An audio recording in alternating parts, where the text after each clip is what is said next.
Қайырлы күн достар. Бүгін қатпарлы қамырдан өте тез әрі дәмді жасалатын круассан және булочкалар жасаймыз. Ол үшін бізге кез келген қатпарлы қамыр, қант, сұйық май және де ұн қажет болады. Үстінен кішкене ұн себелеп, оқтаумен жүріп шығамыз.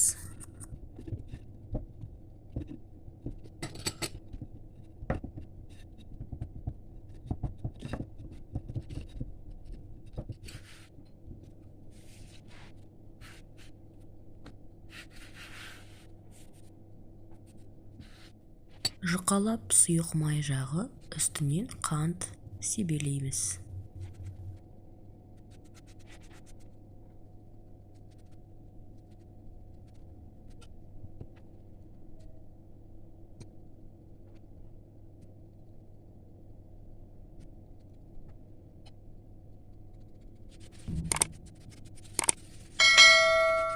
Кейін рулет қып орап, кішкентай бөліктерге бөлеміз.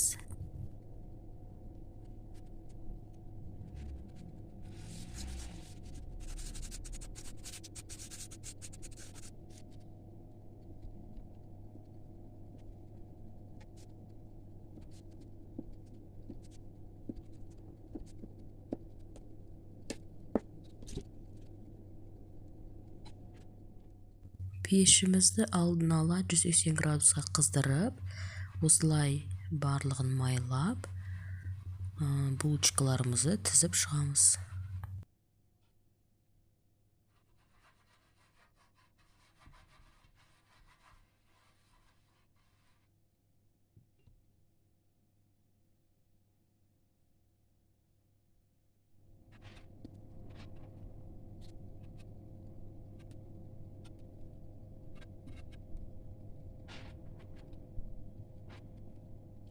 Кез келген формада жасауға болады. Мен круассан тәріздес жасаймын.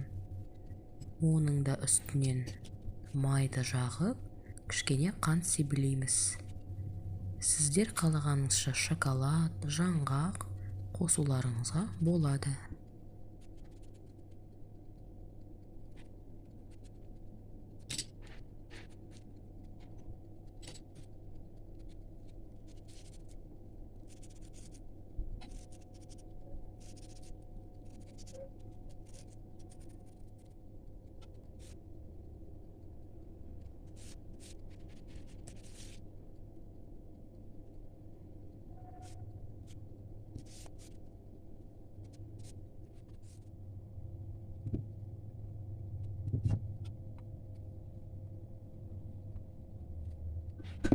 Бір дана жұмыртқаны жарып, араластырып, үстінен жағып шығамыз.